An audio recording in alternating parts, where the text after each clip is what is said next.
Welcome back to All In. I'm Blake Sandlin, and I'm here with Keenan Hall. It's time to see how last show's bets panned out. I bet 4 chips Murray State's women's basketball team would commit over 17 turnovers against EIU and SIUE on average. That bet pushed. We each bet 1 chip on women's basketball's record against EIU and SIUE. That bet also pushed. I won 2 chips on a bet predicting KJ Williams and Darnell Coward combining for 18 points in at least one game against EIU and SIUE. I also won 1 more chip on that prediction that Anthony Davis would not be traded before the NBA trade deadline. So that takes the official chip count to Blake, 27 chips, and Keenan, 33 chips. And now it's time to ante up.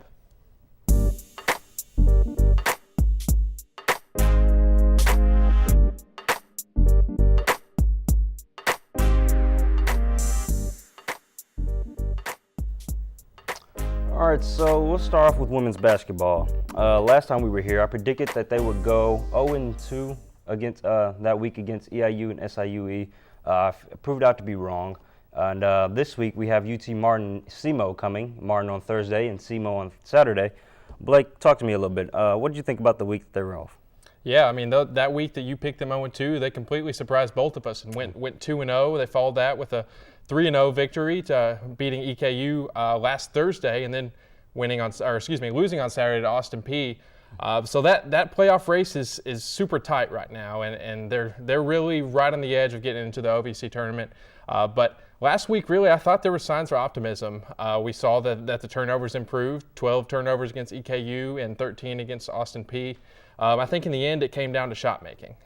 We know turnovers have plagued them. It seems like they finally kind of started to right that ship, but shot making has been a problem all season long, and it was a little bit exposed against Austin Peay on Saturday.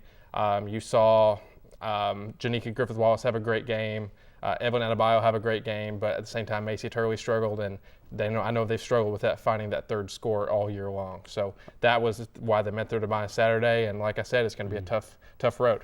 All right, so coming out to this week, we got Martin on Thursday, SEMO on Saturday. What do you think the records will be this week? Okay, so Martin, I think the last time they played, it was about an 8-point game. 8-point loss for the Racers. I thought where they lost it was a 3-point line. They struggled to defend there, and as well as turnovers. 22 turnovers in that game. Definitely things that can be improved. It's nothing that you really can't build on. So in that game, I expect them to win. I think honestly, I think their season is riding on it. They do have a tough schedule down the stretch, but that game I expect them to win. And with Saturday on SEMO, I think they beat them by 6 the last time they played. Macy Turley had 32 points in that game. So they're going to need to replicate that sort of performance and get more help from their bench and the rest of their starting lineup to win. But my prediction is that they go 2-0 this week. I'm going to put 3 chips on that. I feel pretty strongly. I think they need to get in. I think they're playing well, peaking at the right time, as they say. So I'm going 3 chips. All right, Let's lock it in. That's all right. What are you thinking? This week I think they'll go 1-1. I think they'll split. I don't think they'll go 2-0. Of course, the last 4 games that they have are against teams that are already in that not playoff race, but OVC tournament race. So, I mean, they're fighting hard. They're playing well right now. Janika's playing at the top of her game. I see them splitting this week. Interesting. Okay, so from there, I want to talk about the OVC tournament. We've kind of alluded to it a little bit, but now let's get to what are their odds of making it. Right now, they're tied for 7th with 3 other teams, Jacksonville State and SIUE for that 7th seed in the OVC tournament. 4 games left on the schedule. They're all pretty formidable opponents, all of them in the playoff race, the OVC tournament race right now. What do you think? Do you foresee them making the OVC tournament? I don't. I see their youth coming in, playing a factor again late in the season. I mean, they're playing well right now, as Coach mentioned earlier this week, but I still don't see them making that tournament. It's going to be a very tough road ahead. Of course, they're playing 3 out of the last 4 at home, but I don't see them making that OVC tournament. I'll put 2 chips on that they don't. Okay, I'll match you. I think they have a chance. I think, like I said, they're peaking at the right time, and that's important when it comes to the postseason tournaments. So from that, let's go to men's basketball. So 2-0 week last week. They maintained their grip, first place in the conference. I think with Belmont right at the top. And a pretty easy schedule with the rest of the way besides Austin Peay with the finale. Let's get right into the bets. A pretty great week last week. First of all, just tell me about the week last week and what you foresee for this week. Well, last week was another dominant performance, of course, by Ja and company, but you saw the team really step up. They were kind of keying in on Ja, but you saw guys like Devin Gilmore and KJ Williams step up in the big moments where they needed that help. So this week, he said they play Martin and SEMO as well as the women's. I see them going 2-0 this week. I think they'll have a good showing at home, so I think that'd be good. Okay, so let's talk about this Martin game. They beat them by 21 last time. Tevin Brown hit 9 threes. Don't really expect it to happen again. Tevin's cooled off since then.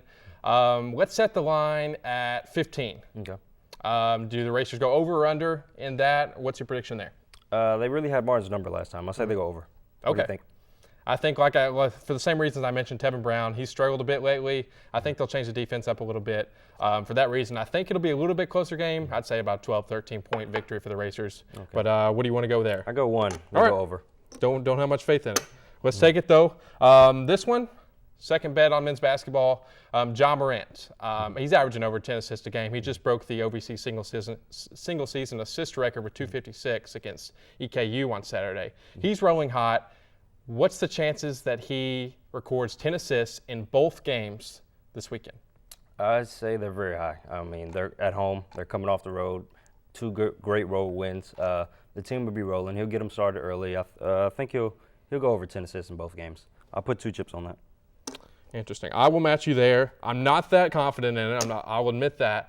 I mean, he's been a freaking double-double machine all year long. So I'm not that confident, but he's had games. I think SIUE game at home last 2 weeks ago where I think he had recorded 6 assists. It's possible. Right. I'm going to put my money where my mouth is, and we'll see if I can make up for last week's losses. That's all right.